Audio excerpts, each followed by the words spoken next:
자, 지구가 끓고 있다. 지금까지는 지구 온난화 시대라고 했는데 온기 이 정도 아니에요. 아예 열대화 시대라고 지금 얘기를 하고 있습니다. 뭐 유엔 사무총장 여기서 올해 7월이 역사상 가장 더운 달. 역사상이니까 지금 나이가 많고 적음을 떠나서 자신이 살아갔던 시기 중엔 가장 더운 7월을 경험한 거라는 겁니다. 야, 지금 이제 과거의 기억들과 앞으로 우리가 맞이해야 될 세상은 정말 많은 변화가 있지 않을까 생각을 합니다. 미국에서도 지금 폭염이 한 달 넘게 이어지고 있고, 그 다음에 주요 도시 기온이 다 38도. 와, 38도면 어마어마하죠. 우리 체온보다 훨씬 높으니까. 원래는 온난화를 얘기했었는데 온난화는 1961년부터 그냥 90년 정도였지만 지금은 그 온난화의 속도보다 열대화 시대로 딱 가니까 더 빠른 템포로 지구가 점점점 온도가 올라갈 거라고 예상을 하고 있습니다. 지구 열대화 시대의 시작, 히트플레이션이라고 해서 너무 뜨거운 곳, 이 부분이 지금 가장 문제가 되고 있습니다. 그러니까 이렇게 폭염이 지속되니까 사실 우리가 정상적으로 있는 지역보다 훨씬 더 가뭄도 더 진해지고 홍수도 진해지는 이제 이 시기가 됐다는 얘기예요. 그래서 지금까지 패턴과 좀 더 많은 것이 바뀌어야 되지 않을까, 이제 그 생각을 하게 됩니다. 그리고 이게 어느 한두 나라의 얘기가 아니라 전 세계적으로 동일하게 발생된다고 하면 우리가 이제는 정말 진지하게 생각해 봐야 되는 시점이 됐다고 생각을 합니다. 자, 그래서 지구온난화 일단 가장 큰 원인은 빙하가 지금 녹고 있는 거죠. 예, 빙하가 녹으면서 원래는 이렇게 이 정도로 쫄쫄쫄 흐르는 곳인데 이제는 이렇게 강이 돼서 아예 지방까지 그냥 휩쓸어 버리는 그런 곳이 많이 늘어났습니다. 자, 그래서 상류 빙하 얼음 뚝이 붕괴돼서 자, 이렇게 건물을 쓸어 내려갔다고 합니다. 오늘 날짜에도 미국에서 또 평상시에는 저수량이 거의 없어서 배수구도 신경 쓰지 않았던 곳인데 그곳에 지금 물이 강수량이 나오니까 흙탕물이 엄청나게 흘러서 이렇게 물에 대한 피해도 많이 커지는 것 같습니다. 네. 자, 그리고 이렇게 지금 더워지니까 산호초가 백화현상이라고 하면 산호초가 거의 죽고 있대요. 산호초가 해수면 온도가 올라가니까 원래 적정 온도가 유지됐을 때 자랄 수 있었던 산호초들이 거기에서 다 지금 사막화돼서 지금 말라 죽는, 그러니까 백화가 지속되면 지금 생명을 잃게 된다고 하니까 산호초가 지금 점점 더 사라지고 있습니다. 그래서 이 산호초가 사라진다는 거 그게 뭐 대수로운 일인가? 그게 아니라 산호초를 먹이로 하는 플랑크톤부터 작은 고기들까지 그 위에 단계 그러니까 전반적으로 바다 전체에 영향을 미치게 된다고 합니다. 그래서 산호초가 백화현상 되는 거는 바다가 망가지는, 바다가 변화가 되는 가장 첫 단계라고 생각하시면 되겠습니다. 자, 그 다음에 이것도 한번 기사를 보셨을 건데 바이러스, 원래 이게 지금 빙하기에 돌입하면서 여기에 바이러스가 갇혀 있었는데 바이러스가 이제 46,000년 만에 이제 깨어난다고 합니다. 그 빙하가 녹기 시작하면서.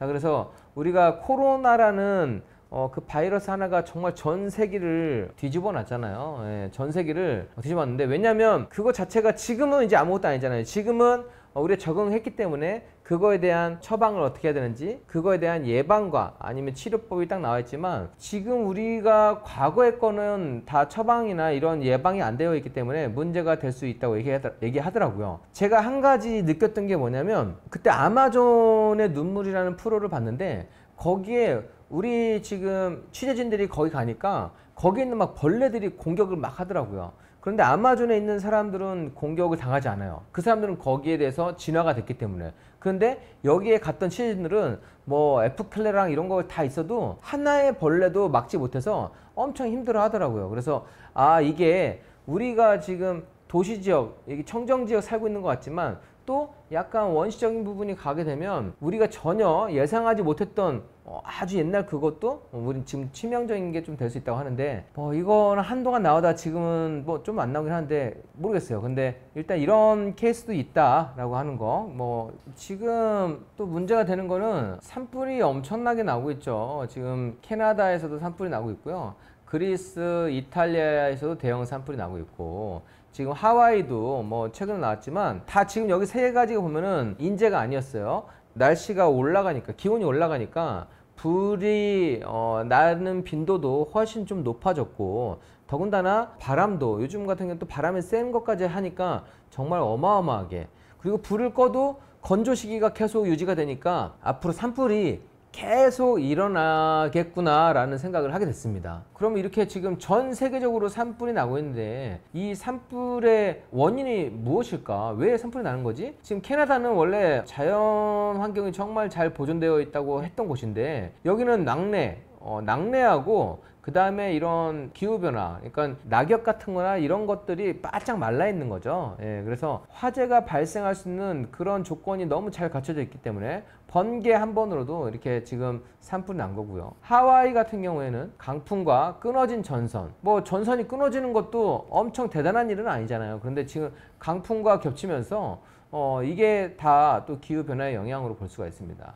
그래서 뭐 뉴스가, 그런 뉴스, 관련된 뉴스는 너무 큰데, 이제 우리가 더 현실적으로 다가오는 뉴스는, 가뭄이 되는 곳은 극심한 가뭄에 시달려요. 그래서 여기는 강이 있던 곳에 이런 게 아예 없기 때문에 이제는 바닷물, 그 다음에 폐수까지 끌었습니다. 자, 우리가 너무나 소중하지만 너무도 당연했던 물, 이런 물에 대해서도 정말 앞으로는 제한적인 시기가 올 거라고 생각합니다. 그러니까 전 세계적으로 지금 물이 오히려 좀 부족해지는 그런 현상이 나오는 거예요. 아프리카 같은 경우에는 특히 지금 심합니다. 그래서 여기 보면은 나오잖아요. 리비아, 튀니지, 알제리, 모로코, 이렇게 아프리카 북서부 이런 국가에는 지금 4년 동안 가뭄이 이어지고 있는 거예요. 네네. 우루과이에서도 지금 물이 1%대로 떨어져서 바닷물을 끌어와서 쓴다 하더라고요. 생수값도 5배가 치솟았다고 합니다. 그리고 몬테비데오의 호텔, 여기서 바닷물 같은 비린 맛의 물이 나왔다. 즉 바닷물을 지금 끌어다 쓰고 있는 거죠. 그래서 물이 부족하기 때문에. 그래서 저는 아까 산호초가 없어진다고 그랬잖아요. 산호초가 점점 사라지고 있고, 그 다음에 지금 지구 열대야는 이제 시작이에요. 그러니까 온도는 더 올라갈 건데 산호초는 점점 더 사라지고, 그 다음에 지금 농업도 너무 많은 비가 오거나 아니면 비가 너무 적게 와서 자연재해로 지금 농업하고 수산업 이거에 대한 타격이 엄청 클 거라고 생각을 합니다.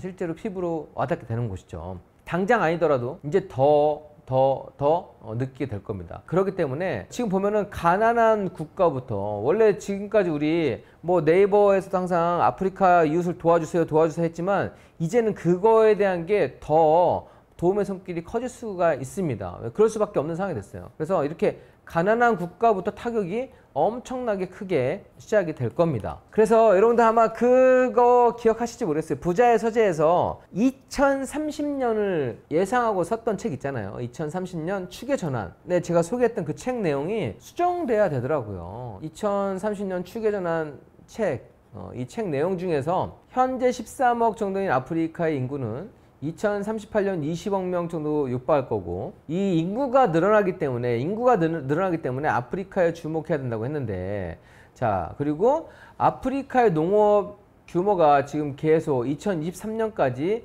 1조 달러 이렇게 확장할 거라고 했는데, 이제 아프리카에서 전 세계를 먹여 살릴 수 있는 이런 정도의 농업 규모가 발달한다고 했는데, 사실 농업이라고 하는 거는 물이 사실 필수적이잖아요. 이런 자연환경의 변화, 지구 열대화에 대한 그 변수는 넣지 않았어요. 그렇기 때문에 이 책 내용대로 과연 아프리카가 그렇게 큰 농업 국가가 될 수 있을까? 저는 바로 의문점을 갖게 됐습니다. 오히려 마실 물도 없기 때문에 좀 되게 힘들 거라고 생각을 했습니다. 네. 자, 그래서 지구 열대화 항법 한번 저도 찾아봤습니다. 한번 걱정이 됐기 때문에. 그런데 이게 가장 반가웠던 뉴스인 것 같아요. 태양과 흙이 없어도, 이게 너무 포인트예요. 해가 뜨지 않아도 됩니다. 태양과 흙이 없어도 재배가 가능한 스마트팜, 미래에 정말 가장 각광받는 농법이 될 거라고 생각합니다. 그러니까 농업 부분에 대해서 이 공법을 통해서, 원래 지금 너무 뜨겁거나 아니면 비가 많이 온다는 거는 비를 피하면 되는 거 아니에요, 그죠? 그런데 우리가 인위적으로 만든 공간에서 식물이 자랄 수 있다는 거죠. 보면은 태양을 보지 않더라도 너무 잘 자라더라고요.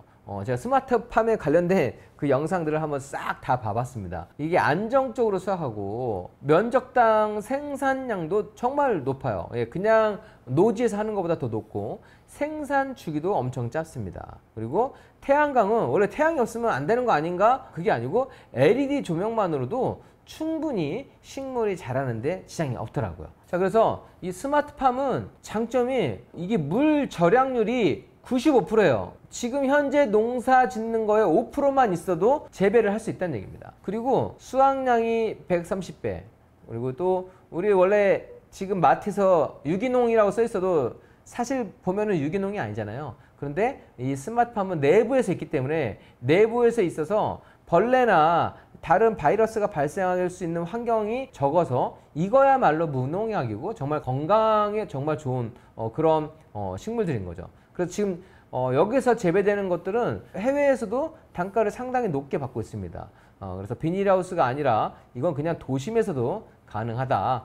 그래서 쓰러진 공장, 그런 공장에서도 지금 스마트팜으로 좀 대체가 되어 가고 있습니다. 스마트팜 선진국은 네덜란드 튤립 많이 하잖아요. 튤립 공장도 엄청 자동화가 잘 되어 있더라고요. 근데 국내도 지금 스마트팜을 많이 확장하고 발전해 가고 있습니다. 그래서 스마트팜 농법을 한 30% 이상 하고 있다고 하죠. 여기 나와 있네요. LG도 티운이라고 스마트팜 기계를 판매하고 있는데 이게 가장 처음인 거고 지금 뭐 재미삼아 뭐 이 정도지만 나중에는 정말로 우리가 마트에 가지 않고 그냥 여기서 내가 기른 작물을 계속해서 채취해서 먹을 수 있는 그 시스템이 되겠더라고요.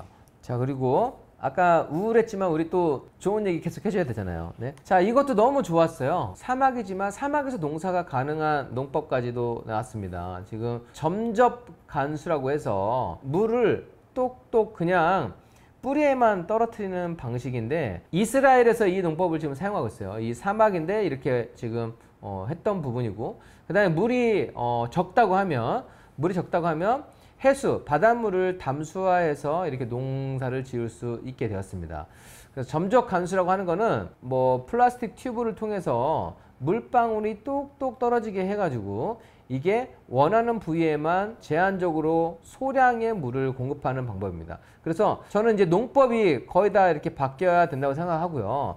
제가 봤던 거에서는 넣지 않았지만 사우디아라비아도 사막이잖아요. 거기서도 지금 농사를 이렇게 짓고 있더라고요. 사막인데 어떻게 물을 어디서 갖고 왔지? 거긴 바다도 먼데 사우디아라비아 같은 경우에는 지하수를 뚫어서 지하수에서 이렇게 위로 물을 올리는 공법으로 그리고 물을 위로 올리면서 위에 지상에서 막 도포하는 게 아니라 이렇게 한 5% 정도만 소모하는 그런 농법으로 작물을 키우고 있더라고요. 그래서 지금 이 부분은 되게 좀 괜찮은 거고, 그 다음에 해수를 지금 바닷물은 많이 있잖아요, 그죠? 해수를 담수화하는 이 기술도 올라가고 있다고 하는 거는 상당히 그래도 긍정적이다 라고 말씀을 드립니다. 우리나라도 GS 이니마라고 해서 이것도 GS 건설에서 100% 지분을 인수한 거더라고요. 여기 있잖아요, GS. 예. 자, 여기에서 해수 담수화 사업을 하고 있는데 지금 이것도 9,200억 규모로 했다고 합니다. 자, 그래서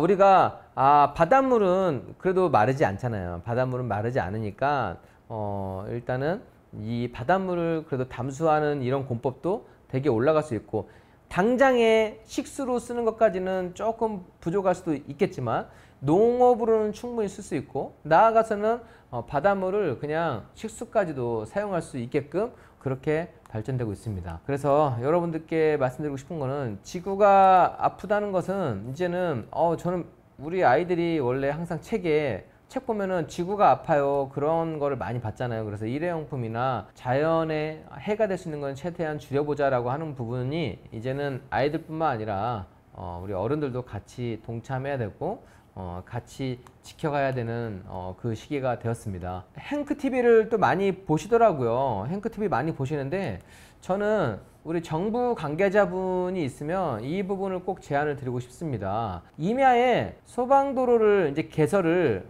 거의 의무를 해야 되는 시점이 왔습니다. 여러분들 아세요? 산불이 한번 나면 구경만 하고 있어요. 왜냐면 산불 끄러 가려고 하면 그 차가 진입을 못하니까 불을 빨리 끌 수 있는데도 끄지를 못해요. 우리가 주택가에 소방도로를 개설한 것처럼 우리 임야에도 소방도로를, 이게 개발 목적이 아니라 지금은 산불의 빈도가 워낙에 높다 보니까 산불을 발생했을 때 좀 신속하게 끌 수 있는 그 시스템을 만들면 좋겠어요. 그래서 소방 개념의 도로를 개설을 하게 되면 저는 이 몇 개월 동안 산불을 꺼야 되는 그런 바보 같은 짓을 하지 않을 거라고 봅니다.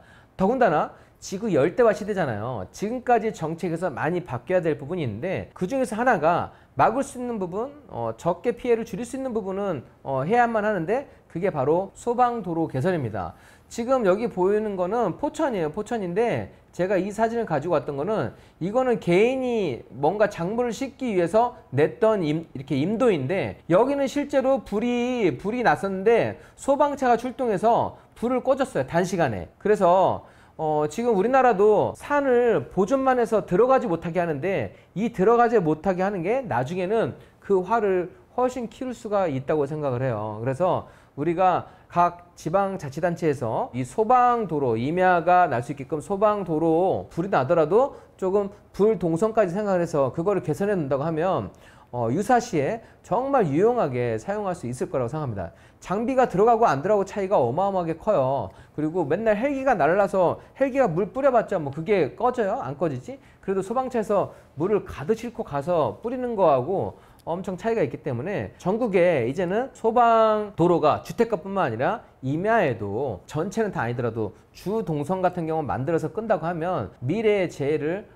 훨씬 더 지혜롭게 예방할 수 있지 않을까 생각을 합니다. 자, 그리고 이거는 이제 기사들을 모아보면서 지구 열대화의 적당한 부동산, 괜찮은 부동산을 한번 제가 추려봤는데, 이거 하와이 이번에 전체가 다 이 마우 섬이 불 탔잖아요. 그런데 유일하게 딱 한 집만 불에 안 탔더라고요. 그러니까 여기는 제가 기사를 봤더니 위에가 금속으로 되어 있고 이 바닥 부분도 대부분 잔디를 많이 깔았는데, 여기는 뭐 개미 때문에, 개미를 없애기 위해서 그런 부분을 좀 시공하지 않았다고 해요. 그래서 자연 친화적인 게, 산불이나 이런 불이 많다고 하면 불에 대해서 예방할 수 있는 그런 마감주로 해보면 어떨까. 우리가 뭐 목재 양식이 좋긴 하지만 이제는 목재 양식이 좀 불안할 수 있으니까 전원주택에도 소방에 좀 강한, 우리 잘 타지 않는 그런 소재로 한번 해보는 것도 저는 좋다고 생각을 합니다.